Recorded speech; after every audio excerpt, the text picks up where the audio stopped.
Australian engineers Henry Lawson. Well. But the case seems hopeless, and the pen might write in vain.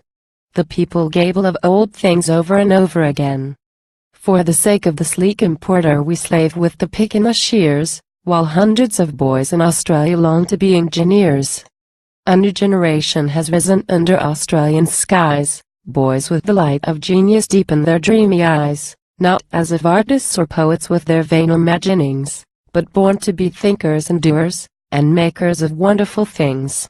Born to be builders of vessels in the harbors of waste and loss, that shall carry our goods to the nations, flying the Southern Cross. And fleets that shall guard our seaboard, while the East is backed by the Jews, under Australian captains, and manned by Australian crews. Boys who are slight and quiet, but boys who are strong and true, dreaming of great inventions, always of something new.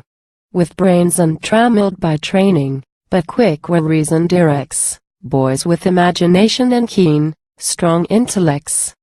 They long for the crank and the belting, the gear and the whirring wheel, the stamp of the giant hammer, the glint of the polished steel, for the mold, and the vise, and the turning lathe.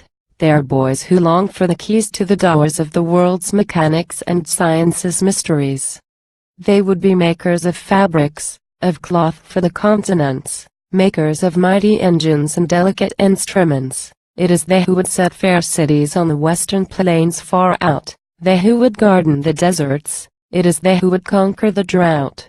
They see the dikes to the skyline, where a dust waste blazes today, and they hear the lap of the waters on the miles of sand and clay.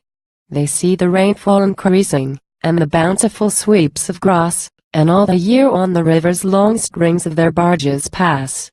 But still are the steamers loading with our timber and wood and gold, to return with the costly shoddy stacked high in the foreign hold, with cardboard boots for our leather, and Brummagem goods and slopes for thin, white-faced Australians to sell in our sordid shops.